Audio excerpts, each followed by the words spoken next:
Bonjour. Donc aujourd'hui, on va parler d'un sujet qui est lié à la repentance. Donc je vais parler de ce que ça signifie que la repentance et surtout au regard du salut. Donc c'est un sujet qui est très important parce que souvent on ne sait pas comment définir le mot repentance. Et je vais essayer d'éclaircir cela avec la parole de Dieu et donc de parler de la repentance et de parler du salut aussi. Dans un premier temps, on va parler du salut. Donc on va aller, si vous voulez bien, à Luc 18, verset 16. Donc Luc 18, verset 16.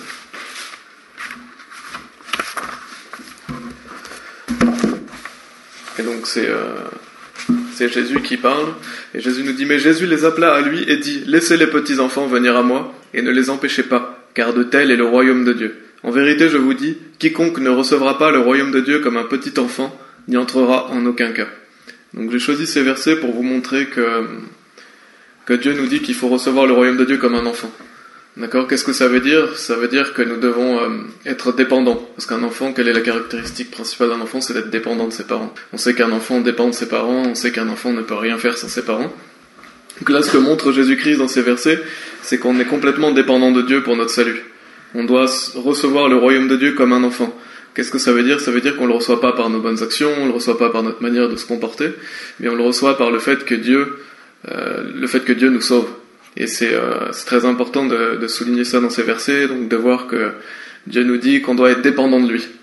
Et qu'on ne doit pas être dépendant de nos actions, qu'on ne doit pas essayer de gagner le ciel, mais qu'on reçoit le ciel justement par la grâce de Dieu.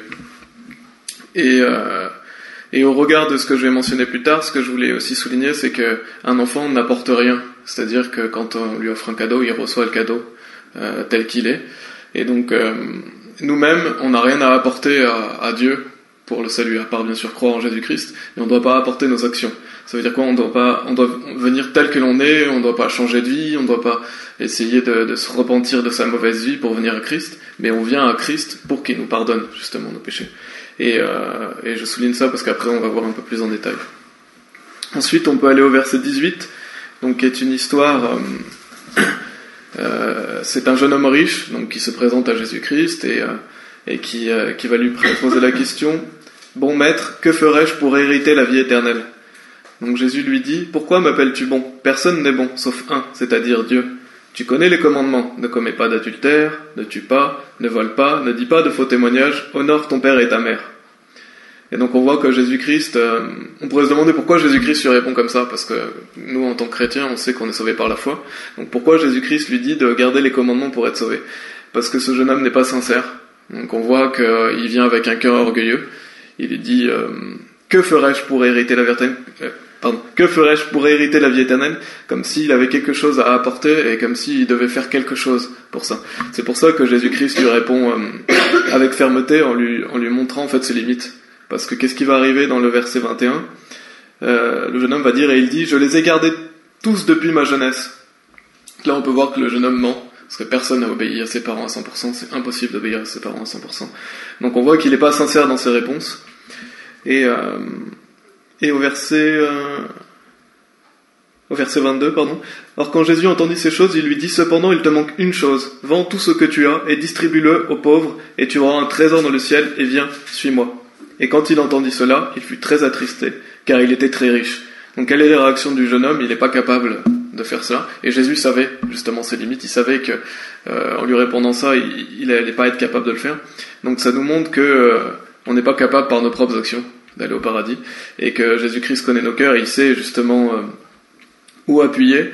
Et d'ailleurs, on voit dans le verset 22, « Tu auras un trésor dans le ciel, et viens, suis-moi. » Donc là, on voit que Jésus-Christ ne lui dit pas qu'il va être sauvé en vendant ses biens, mais il lui dit qu'il sera récompensé dans les cieux. C'est-à-dire qu'il aura des récompenses. Parce que c'est ça en tant que chrétien.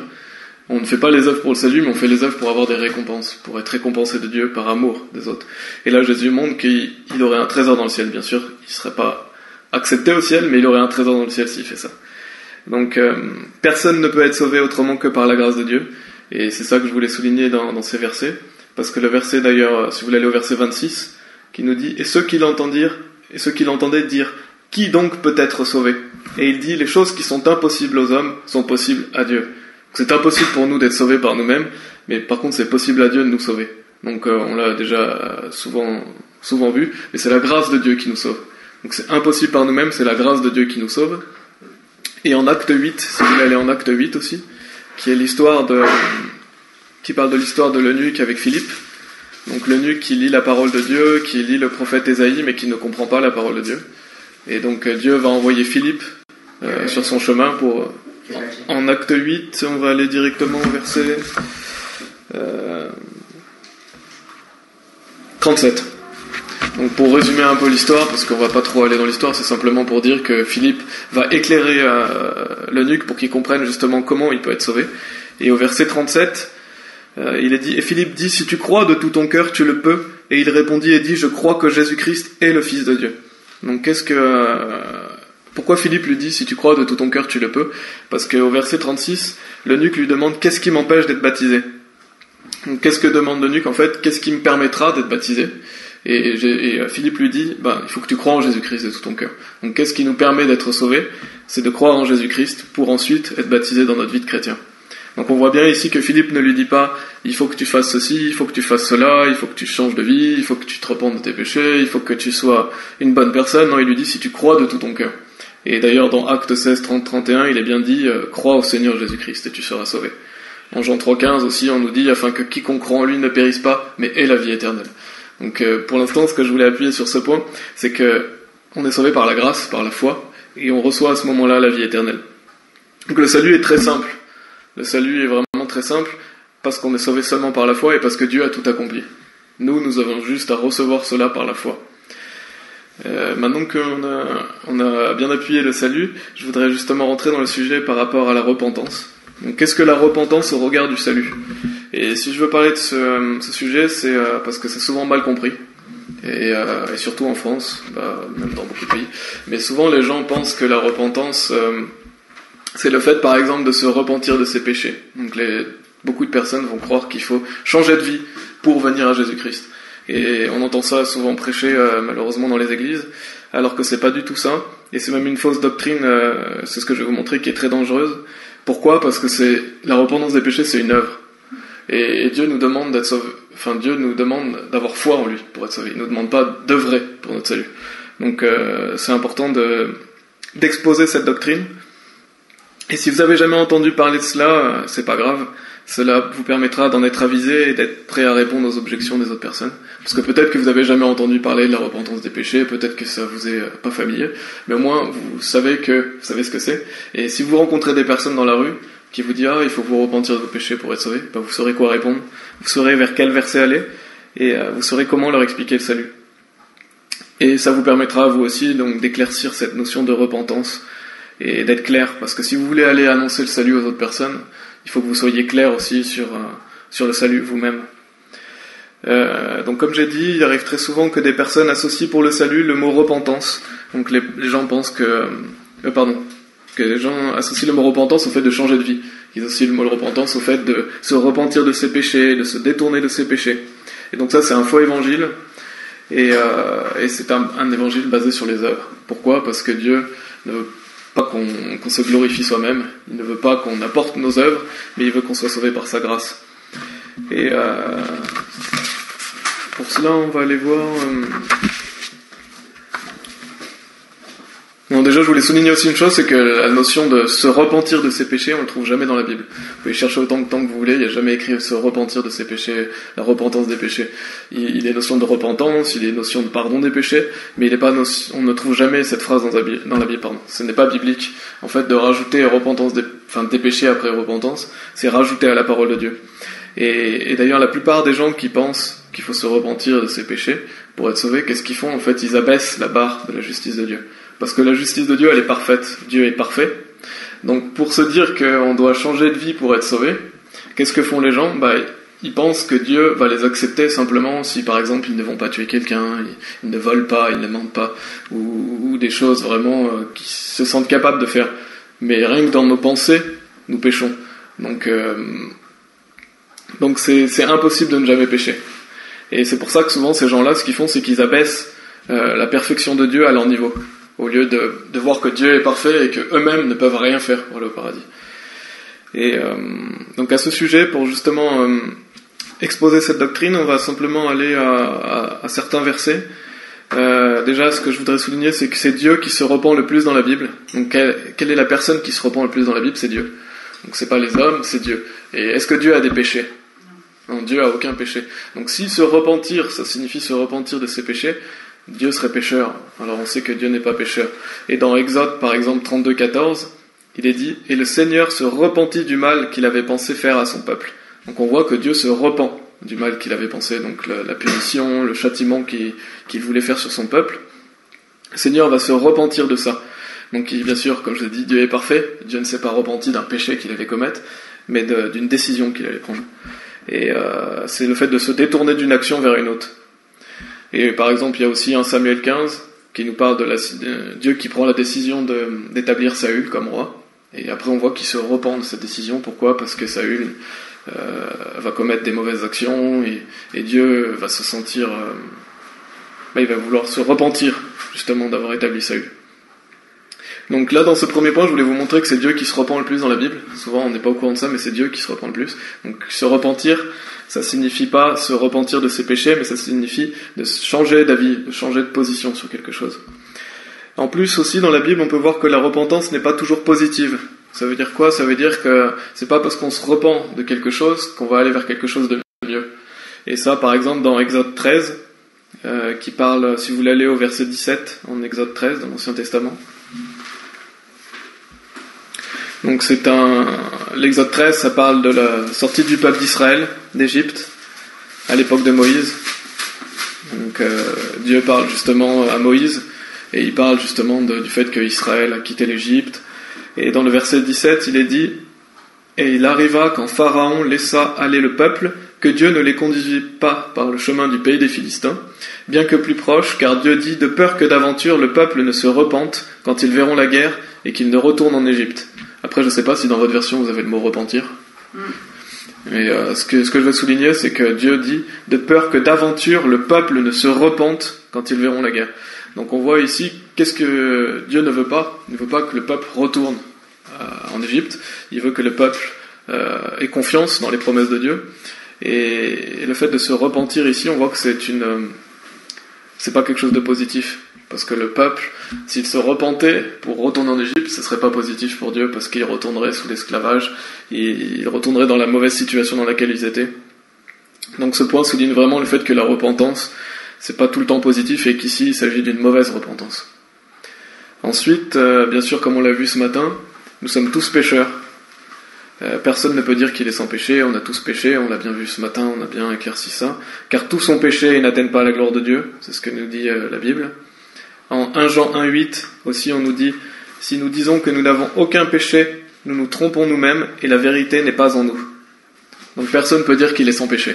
Pourquoi je veux parler de ça? Pour dire que vous rencontrez des fois des personnes qui disent « Ah, mais moi je n'ai pas de péché, je me suis repenti de mes péchés, tout va bien, j'ai changé de vie, maintenant j'ai plus qu'à croire en Jésus-Christ. » Non, cette personne vous ment, parce que tout le monde pêche. Et personne ne peut dire « Ah, j'ai arrêté tous mes péchés, maintenant je vais venir à Christ. » Parce que c'est impossible. On vient à Christ tel que l'on est, et on vient à Christ pour être pardonné de ses péchés, justement. On vient pas à Christ en essayant de changer de vie, ou en essayant de gagner le salut. Et c'est là, justement, que je veux souligner le fait que se repentir de ses péchés, c'est quelque chose de quotidien. Donc c'est quelque chose qu'un chrétien pratique. Parce que vous pouvez rencontrer des personnes dans la rue qui vont vous dire « Ah, moi j'ai arrêté de boire, j'ai arrêté de fumer. » Est-ce que ces personnes vont aller au paradis? Non. Parce que ces personnes ne croient pas en Jésus-Christ.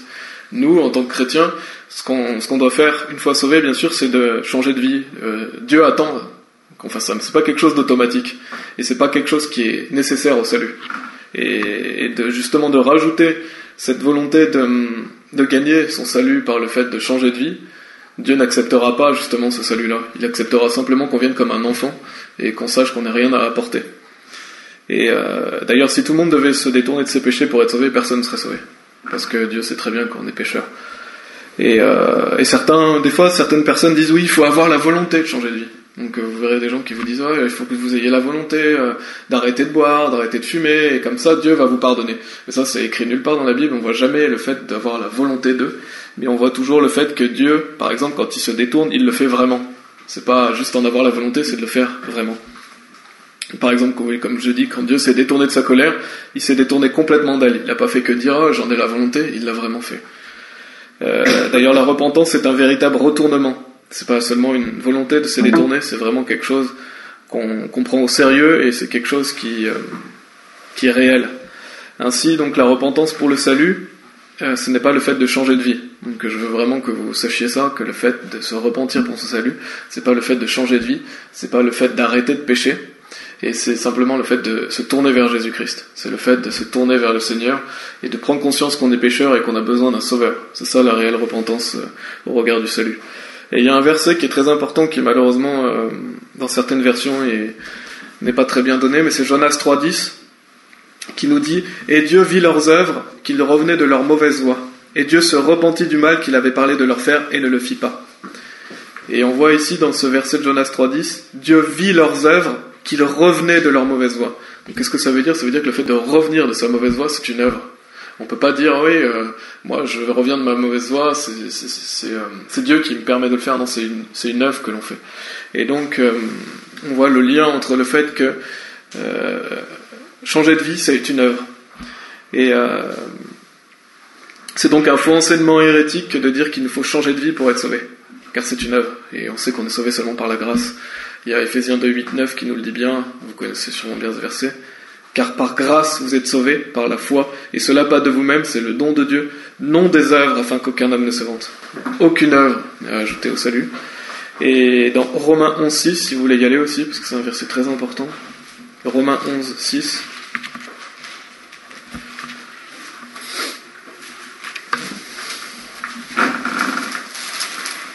qui montre que si c'est par la grâce, c'est pas par les œuvres. Donc il faut faire un choix, le fait d'accepter le salut par la grâce, ou le fait d'essayer d'œuvrer pour son salut. Parce que Romains 11, 6 nous dit « Et si c'est par grâce, alors ce n'est plus des œuvres, autrement la grâce n'est plus grâce. Mais si c'est des œuvres, alors ce n'est plus par grâce, autrement l'œuvre n'est plus œuvre. » Donc, vous pouvez pas dire que vous êtes sauvé par la grâce si vous essayez de rajouter des œuvres en plus. Donc il faut que vous fassiez un choix. Le choix d'être sauvé par la grâce, ou le choix d'être sauvé par les œuvres. Et Tite 3,5 nous dit bien aussi, il nous sauva non par les œuvres de droiture que nous avons faites, mais selon sa miséricorde. Et le verset continue. Mais pour vous dire que vous ne serez pas sauvés par les œuvres que vous faites, mais parce qu'il est miséricordieux, parce que Dieu est bon. Et donc pour conclure ce point, il devient évident que la repentance des péchés pour le salut, c'est une hérésie qui ne sauve personne. Et je vous invite vraiment, si vous croyez dans ce salut-là, à vous détourner de ça, justement à vous repentir de ce faux salut, et vous tourner vers le vrai salut qui est une grâce de Dieu, que vous n'avez rien à apporter à Dieu, et que vous devez venir à Dieu tel que vous êtes, et que vous preniez conscience que vous êtes pécheur, et que vous mettiez votre foi en Jésus-Christ, car c'est ça qui vous sauvera. Et il faut faire un choix entre la grâce et les œuvres. C'est très important, et c'est vrai que je parle de ce sujet parce qu'on ne se rend pas compte du danger du salut par les œuvres, mais c'est un salut par les œuvres ne sauve personne. Et si vous croyez justement à être sauvé par vos œuvres, vous ne pouvez pas aller au paradis. C'est pour ça que c'est si dangereux. Et c'est pour ça qu'il faut aussi dénoncer ces choses-là, parce que ces personnes qui vous annoncent un salut par les œuvres vous conduisent avec eux en enfer. Donc c'est quand même quelque chose de très grave. Et il nous faut prendre conscience en tant que chrétiens, nous, qu'on a un combat. On doit se battre pour la simplicité de l'évangile. On doit se battre pour que les gens soient sauvés. Et on doit se battre pour que les personnes justement comprennent l'évangile et sa simplicité. Et à ce sujet, je voulais parler un petit peu de Caïn et Abel. Donc je pense que vous connaissez peut-être l'histoire de Caïn et Abel. J'avais amené des petits accessoires pour vous montrer. Donc en fait, l'histoire de Caïn et Abel, c'est que Caïn, quand il s'est présenté devant Dieu, il a présenté des fruits. Donc il a présenté ses œuvres devant Dieu. Et Dieu ne va pas accepter. Il va pas accepter ce qu'il lui apporte, parce que Dieu n'accepte pas nos œuvres. D'accord ? Alors que Abel, lui, il va quoi ? Il va sacrifier. Il va sacrifier et il sait qu'il va être sauvé par le sang de l'agneau. Donc ça symbolise le fait d'être sauvé par les œuvres ou d'être sauvé par la grâce. Et ce que je voulais vous montrer avec ça, c'est que donc cette clémentine, elle symbolise le fait d'être sauvé par la grâce de Dieu. Donc l'œuvre accomplie de Jésus-Christ qui nous sauve, c'est le fait que Jésus-Christ a été crucifié, le fait qu'il a été enterré et qu'il est ressuscité des morts. C'est ça qui nous sauve. Donc si vous voulez vous présenter et que, comme a fait Abel, et recevoir le salut, il faut que vous mettiez votre confiance en Jésus-Christ. Et le fait de se repentir de ses péchés, plus de croire en Jésus-Christ, comme certains disent, vous venez avec votre œuvre, qui est symbolisée par la pomme, et vous venez avec une œuvre plus la grâce de Dieu. Ça peut pas fonctionner. Si vous présentez ça devant Dieu, Dieu ne va pas accepter. Il ne va pas accepter le fait que vous disiez oui, je crois en Jésus-Christ, mais je dois quand même être une bonne personne, ou je dois encore faire des œuvres pour essayer de garder mon salut. Non, Dieu ne va pas accepter ça. Il va refuser et il va vous dire qu'il vous a jamais connu. Et malheureusement, vous serez condamné à l'enfer pour l'éternité parce que vous n'avez pas cru en la simplicité de l'évangile. Et c'est pour ça que je vous montre avec ça, pour vous montrer qu'il faut abandonner toutes nos œuvres, abandonner toute votre volonté de garder ou de gagner le salut et croire en Jésus-Christ. Parce que Jésus-Christ, lui, vous sauve, il vous donne la grâce et il vous sauve pour toujours. Il n'y a que lui qui peut vous laver de vos péchés. Donc cette histoire de Caïn et Abel est vraiment importante parce qu'elle nous montre justement le combat spirituel que nous avons un peu. C'est qu'on peut être sauvé que par la grâce de Dieu. Et le diable, bien sûr, à votre avis, qu'est-ce que veut le diable? Il veut que vous croyiez dans vos œuvres. Le diable, il fera tout pour que vous croyiez dans vos œuvres. C'est pour ça qu'il y a autant de religions. La religion du judaïsme, la religion musulmane, la religion catholique, mormon, les témoins de Jéhovah. Qu'est-ce qu'ils vous disent? Eux, ils vous disent qu'il faut œuvrer pour aller au ciel. Ils vous disent qu'il faut être bon. Et nous, en tant que chrétiens bibliques, on doit se battre justement pour le fait de dire que non, c'est la grâce de Dieu. Nous, on peut rien apporter. On doit simplement croire en Jésus-Christ. Et le diable va venir par tous les moyens possibles, même insinueux, de vous dire « Ah non, vous n'êtes pas sauvés par les œuvres ». Mais par contre, vous devez quand même faire des œuvres après avoir reçu le salut. Et c'est là où c'est dangereux et que vous devez savoir que l'évangile est simple. Donc maintenant, on pourrait se dire, d'accord, mais qu'est-ce qu'est la repentance pour le salut? Donc, qu'est-ce que ça veut dire se repentir pour son salut? Et bien la réelle signification de la repentance pour le salut, c'est de mettre votre confiance en Jésus-Christ, en vous détournant de vos anciennes croyances de faux dieux ou de faux saluts vers le seul et unique Dieu. Et donc c'est le fait que vous vous tourniez vers Jésus-Christ. C'est ça la réelle repentance. Jésus-Christ disait repentez-vous et croyez en l'évangile. Donc pourquoi? Parce que vous avez besoin d'abandonner votre volonté de gagner le ciel ou votre fausse religion ou vos faux dieux pour vous tourner vers le seul et unique Dieu. Et en mettant votre confiance en lui, c'est là que Dieu vous pardonnera. Et si vous voulez aller en Actes 20-21, qui parle un peu de la repentance et de la foi dans le Nouveau Testament. Actes 20-21.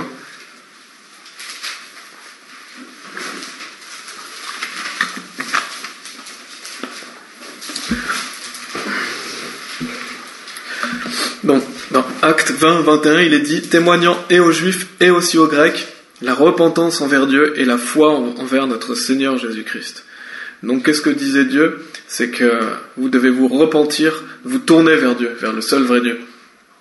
Et par exemple, les Grecs avaient une multitude de dieux.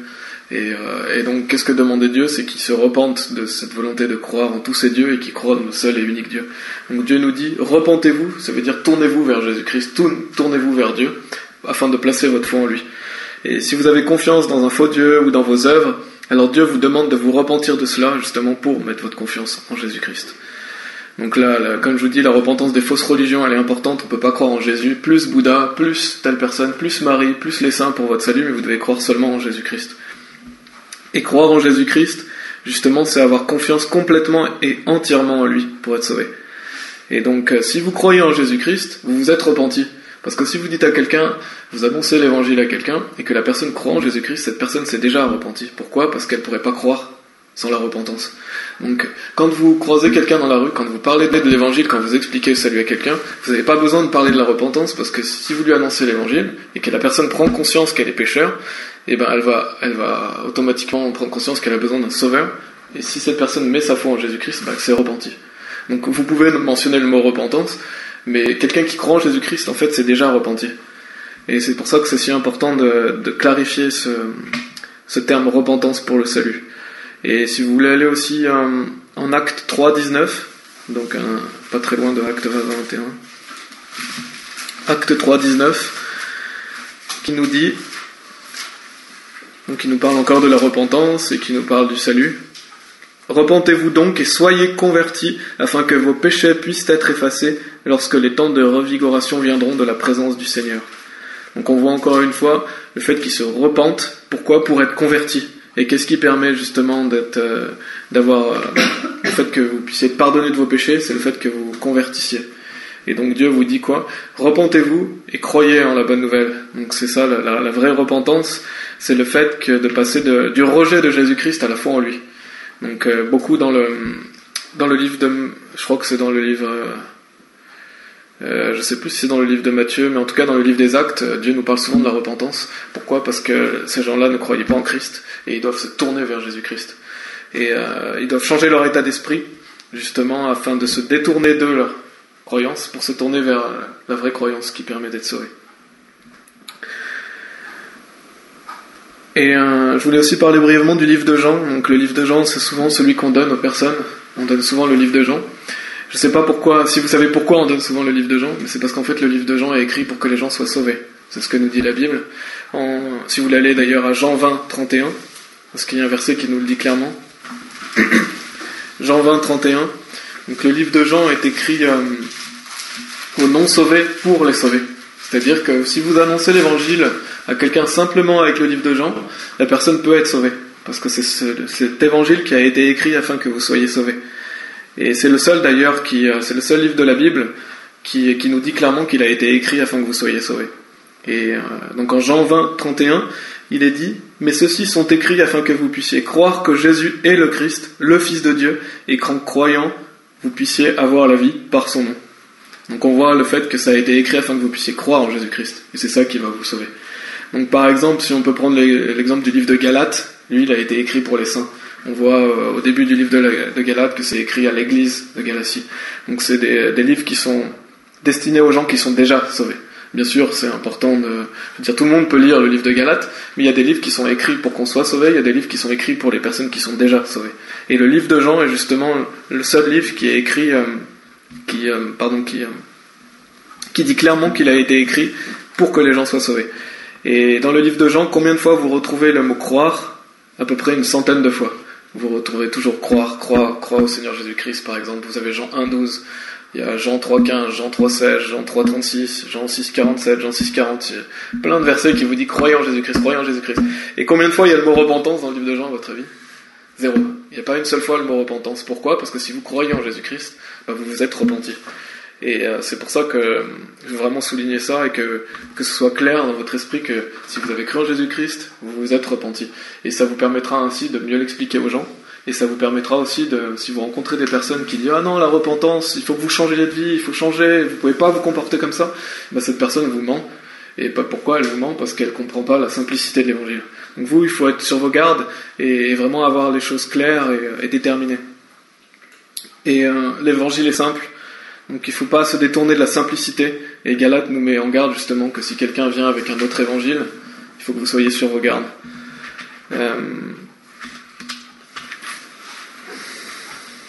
Donc pour résumer ce que je vous ai dit au sujet de la repentance, vous pouvez retenir que la repentance, par le fait de reconnaître que vous êtes pécheur, elle vous permet de prendre conscience que vous avez besoin d'un sauveur.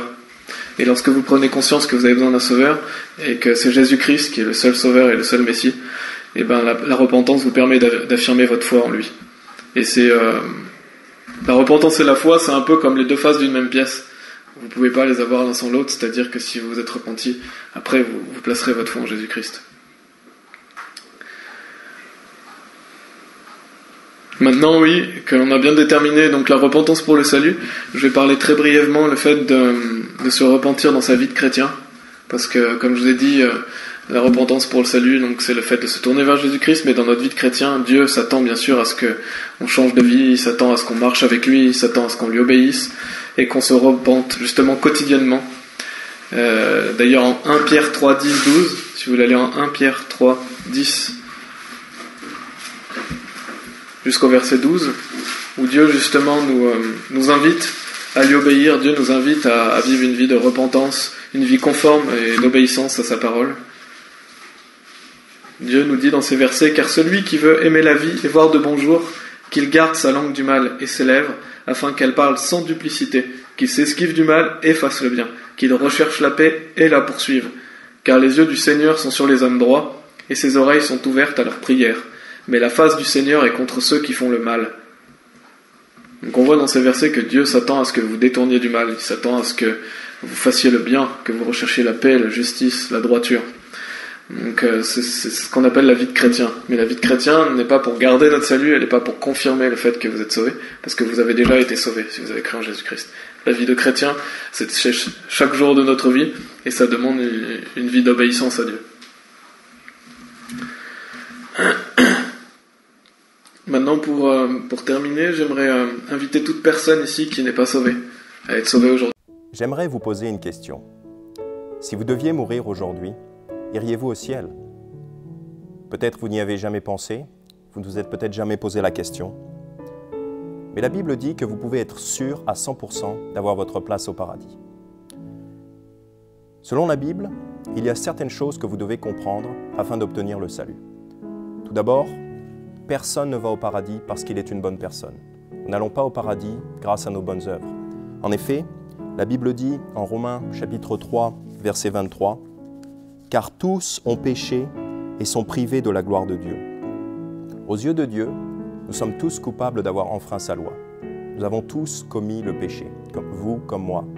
Chaque fois que nous avons menti, même désobéi à nos parents, ou convoité les choses qui ne nous appartiennent pas, comme des possessions, des richesses, ou une femme qui n'est pas la nôtre. Toutes ces choses-là sont des péchés. Et la Bible dit, nous sommes tous des pécheurs. Voilà pourquoi nous sommes tous coupables aux yeux de Dieu. Et la Bible dit, il y a un châtiment pour le péché, car Dieu est juste. Il ne peut pas laisser le péché impuni. C'est pourquoi il dit en Romains chapitre 6, verset 23, « Car les gages du péché, c'est la mort. » Ainsi, voilà pourquoi nous mourons, voilà pourquoi nous devons mourir. C'est à cause du péché. C'est une punition, car Dieu doit punir le péché. Et quand la Bible parle de la mort, elle ne parle pas seulement d'une mort physique, mais cela parle surtout d'une mort spirituelle, de la mort spirituelle qui est l'enfer. Car quand nous sommes morts, nous allons soit au ciel, au paradis, soit en enfer. Et les gens qui meurent dans leur péché, sans être pardonnés, vont en enfer. La Bible appelle cela la seconde mort. En Révélation 21, verset 8, la Bible dit « Mais les peureux, et les incrédules, et les abominables, et les meurtriers, et les prostituées, et les sorciers, et les idolâtres, et tous les menteurs, auront leur part dans le lac qui brûle avec du feu et du soufre, ce qui est la seconde mort. » La Bible ici nous donne une liste de pécheurs et nous dit « Tous ces gens-là auront leur part dans le lac qui brûle avec du feu et du soufre, ce qui est la seconde mort. » Il parle donc ici de l'enfer, de la mort spirituelle. Et nous voyons ici, dans cette liste, plusieurs péchés. Et Dieu veut nous faire comprendre que nous sommes tous dans cette liste et que nous appartenons tous à cette seconde mort. Nous méritons tous cette seconde mort. Pourquoi? Nous ne sommes peut-être pas tous des meurtriers, nous ne sommes peut-être pas tous des sorciers, mais nous avons tous menti, au moins une fois dans notre vie, il faut bien l'admettre. Et nombre d'entre nous ont fait pire que cela. Et si vous dites « non, je ne suis pas dans cette liste », là, vous y êtes, vous avez menti, car nous appartenons tous à cette liste. C'est un endroit terrible et vous ne voulez pas y aller, car c'est pour toujours. L'enfer, ça dure pour toujours. Vous êtes mort et ensuite, c'est pour toujours. Ça ne s'arrête jamais. Mais Dieu est un Dieu d'amour. Dieu nous aime. Il ne veut pas que nous allions dans cet endroit terrible. Il veut nous sauver. C'est pourquoi il dit, en Romains chapitre 6, verset 23, comme nous avons déjà vu, « Car les gages du péché, c'est la mort, mais le don de Dieu, c'est la vie éternelle par Jésus-Christ notre Seigneur. » Alors la première partie du verset, c'est la condamnation. C'est une mauvaise nouvelle, car les gages du péché, c'est la mort, oui. Mais Dieu ne nous laisse pas avec une mauvaise nouvelle sans nous donner un échappatoire. La deuxième partie du verset dit « Mais le don de Dieu, c'est la vie éternelle par Jésus-Christ notre Seigneur. » Ainsi, si nous sommes condamnés, nous pouvons échapper gratuitement à la condamnation. Dieu veut nous offrir le don de la vie éternelle. C'est un cadeau que Dieu veut nous offrir. Et c'est par Jésus-Christ notre Seigneur. En Éphésiens chapitre 2, versets 8 et 9, la Bible dit « Car vous êtes sauvés par la grâce, par le moyen de la foi, et cela ne vient pas de vous, c'est le don de Dieu. Ce n'est point par les œuvres, afin que personne ne se glorifie. » Encore, car vous êtes sauvés, sauvés de l'enfer, sauvés de vos péchés qui vous conduisaient en enfer. Vous êtes sauvés par la grâce. La grâce, c'est quelque chose que nous ne méritons pas, mais qui nous est donné quand même, qui nous est offert gratuitement. Exactement comme quand le président de la République donne sa grâce présidentielle à un condamné, il dit simplement « Je te gracie, donc tu n'es plus condamné », simplement parce que je le veux. Eh bien avec Dieu, c'est pareil. Il veut nous donner la vie éternelle par sa grâce, car nous ne le méritons pas, mais il veut nous la donner quand même. Car vous êtes sauvés par la grâce, par le moyen de la foi, donc c'est par rapport à ce que vous croyez dans votre cœur, c'est par rapport à vos croyances. Et cela ne vient pas de vous, c'est le don de Dieu. Donc le salut le fait d'accéder au paradis, au ciel, cela ne vient pas de nous. Cela n'a rien à voir avec ce que nous avons fait. C'est le don de Dieu. Donc c'est un don pour lequel Dieu a payé. C'est Dieu qui a payé pour ça. Au verset 9, il dit « Ce n'est point par les œuvres, afin que personne ne se glorifie. » En fait, il le dit de 4 manières différentes. De 4 manières différentes, il dit « Être sauvé est un cadeau de Dieu. La vie éternelle est un cadeau de Dieu. » Ainsi, c'est Dieu qui a tout payé. Et c'est pourquoi nous n'avons rien à faire. Nous n'avons aucune bonne œuvre à faire. Car les bonnes œuvres, c'est dur, c'est difficile, c'est du travail. Mais le salut ne s'obtient pas par les bonnes œuvres. C'est le don de Dieu. Et c'est pour ça que c'est une bonne nouvelle. Et cela a à voir, bien sûr, avec ce que Jésus a fait. Jésus est le Fils de Dieu. La Bible dit en Matthieu chapitre 1, verset 22, à propos de la naissance de Jésus, la Bible dit « Or, tout cela arriva, afin que s'accomplisse ce que le Seigneur avait dit en ces termes par le prophète. Voici, une vierge sera enceinte, et elle enfantera un fils, et on le nommera Emmanuel, ce qui signifie Dieu avec nous. » Car oui, son nom, c'est Jésus-Christ, c'est le nom le plus exalté de tous les noms, mais on peut aussi le nommer Emmanuel, ce qui est simplement un nom hébreu qui signifie Dieu avec nous. Car Jésus, le Fils de Dieu, est Dieu manifesté dans la chair. La Bible dit « Dieu a été manifesté en la chair ». Il a vécu une vie parfaite. La Bible dit « Il a été tenté en tout point comme nous le sommes, cependant sans péché ». Jésus n'a jamais péché parce qu'il est Dieu, il est parfait. Il ne commet pas le péché. Il n'y a aucun péché en lui. Et il prêchait le royaume de Dieu, il prêchait l'évangile, la parole de Dieu, la vérité. Et il guérissait des gens, il faisait des miracles. Mais beaucoup l'ont détesté et ils ont fini par le livrer pour être tué et pour être crucifié sur la croix. Mais Jésus, personne ne l'a forcé à aller sur la croix, personne ne l'a forcé à mourir pour nous, il s'est donné de lui-même. La Bible dit en Romains chapitre 5 au verset 8, « Mais Dieu fait valoir son amour envers nous, en ce que, lorsque nous étions encore des pécheurs, Christ est mort pour nous. » Donc c'est par amour que Christ s'est donné sur la croix. C'est par amour que Christ est allé à la croix, volontairement à verser son sang pour nous. Bien que nous soyons des pécheurs, Christ est mort pour nous, faisant donc preuve de son amour pour nous. Il s'est offert volontairement, obéissant à son Père et accomplissant les Écritures de l'Ancien Testament. En Ésaïe 53, la Bible prévoyait cela. Au verset 5, la Bible dit, à propos de Jésus sur la croix, « Mais il était meurtri pour nos péchés et frappé pour nos iniquités. Le châtiment qui nous apporte la paix est tombé sur lui, et par sa meurtrissure, nous avons la guérison. Nous étions tous errants comme des brebis, nous suivions chacun son propre chemin, et l'Éternel a fait venir sur lui l'iniquité de nous tous. » L'Éternel a fait venir sur Jésus l'iniquité, c'est-à-dire le péché de nous tous. Quand il était sur la croix, en fait, Jésus portait le péché du monde entier. En fait, il était puni à notre place. Nous méritions de mourir, eh bien, il est mort pour nous. Il est mort à notre place sur la croix. Et il est donc mort sur cette croix. Il a été enseveli. Et 3 jours plus tard, la bonne nouvelle, c'est qu'il est ressuscité. Il n'est pas resté mort, car il est Dieu. Il a le pouvoir de vaincre la mort. Il a vaincu la mort. En Acte 2, versets 31 et 32, la Bible dit « Prévoyant cela, il dit de la résurrection du Christ que son âme ne serait point laissée dans l'enfer et que sa chair ne verrait point la corruption. Dieu a ressuscité ce Jésus, nous en sommes tous témoins. » Donc ils étaient témoins, les apôtres étaient témoins de la résurrection de Jésus. Et aujourd'hui, vous entendez cette histoire, Jésus est ressuscité, il est vivant et il est assis à la droite de son Père dans le ciel. Ainsi, puisque Jésus a payé pour nos péchés et qu'il est ressuscité, il a donc le pouvoir de vaincre la mort. C'est comme ça qu'il a payé pour le don de la vie éternelle. Comment faire pour obtenir cette vie éternelle? Eh bien, comme tout cadeau, vous avez le choix. Vous pouvez soit l'accepter ou le refuser. La Bible dit en Romains 6, 23, « Car les gages du péché, c'est la mort, mais le don de Dieu, c'est la vie éternelle par Jésus-Christ notre Seigneur. » Vous pouvez donc choisir d'accepter ce cadeau par la foi, car vous ne voyez pas Jésus aujourd'hui. Vous ne l'avez pas vu ressusciter, et vous entendez cet évangile et vous pouvez décider d'y croire si vous voulez. Et vous acceptez ce cadeau par la foi. La Bible dit, en Jean 3, 16, « Car Dieu a tellement aimé le monde qu'il a donné son seul Fils engendré, afin que quiconque croit en lui ne périsse point, mais qu'il ait la vie éternelle. » Ici, il est mentionné « quiconque croit en lui ».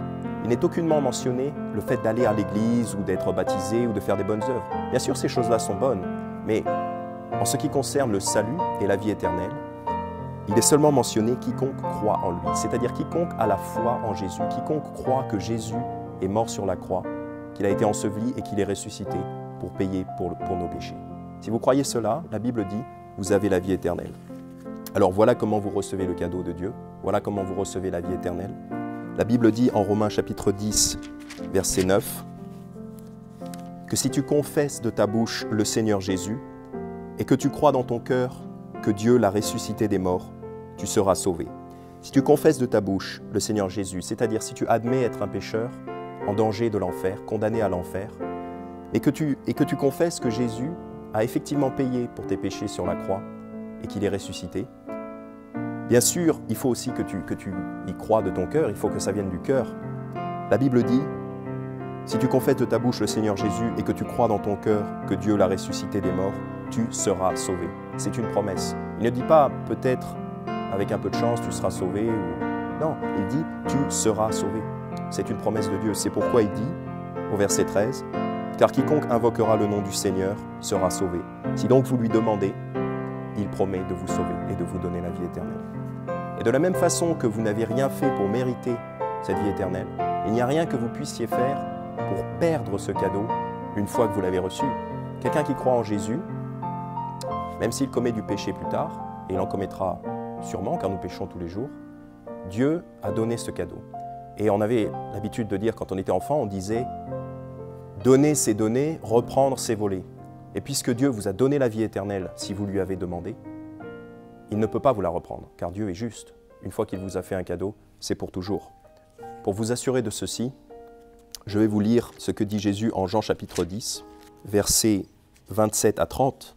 « Mes brebis entendent ma voix, et je les connais, et elles me suivent. » Les brebis, ce sont les croyants, ce sont les gens qui ont invoqué le nom du Seigneur, comme dit la Bible. Ce sont les gens qui croient en Jésus-Christ. « Mes brebis entendent ma voix, et je les connais, et elles me suivent. Et je leur donne la vie éternelle, et elles ne périront jamais, et nul ne les ravira de ma main. Mon Père, qui me les a donnés, est plus grand que tous, et personne ne peut les ravir de la main de mon Père. Moi et mon Père, nous sommes un. » Donc, quand vous croyez en Jésus-Christ, quand vous êtes un croyant, quand vous avez cru à l'Évangile, la Bible dit, Jésus vous tient dans sa main, et personne ne peut vous en arracher, parce que ça ne dépend pas de vous, mais c'est lui qui vous tient. Et de la même façon, vous êtes dans la main de son Père, et il n'y a personne qui est plus fort que Dieu le Père. Donc, il vous tient, et il n'y a rien que vous puissiez faire pour sortir de là. Personne ne peut vous en arracher, car ça dépend de lui, et c'est lui, avec son pouvoir, qui vous retient. Voilà pourquoi, quand vous êtes sauvé, vous êtes toujours sauvé, et vous pouvez avoir la paix. D'ailleurs, Dieu dit, je ne me souviendrai plus de leurs péchés, ni de leurs iniquités. Voilà pourquoi vous êtes sauvés pour toujours, et vous avez la paix avec Jésus. Tous vos péchés sont pardonnés et oubliés. Ainsi, si vous avez cru ces choses, j'aimerais vous inviter à formuler une prière. Je peux vous aider à formuler une prière. Si vous croyez que Jésus est mort pour vous sur la croix et qu'il est ressuscité, pourquoi ne pas prier avec moi dès maintenant? Voilà ce que vous pouvez dire à Jésus. Cher Jésus, je reconnais être un pécheur et mériter d'aller en enfer. Mais je crois que tu es mort pour moi sur la croix et que tu es ressuscité. Je te prie, s'il te plaît, de me pardonner et de me donner la vie éternelle. Gloire à toi. Merci. Amen. Voilà. Si vous avez prié cette prière et que vous y croyez dans votre cœur, vous êtes sauvés. Félicitations et gloire à Dieu.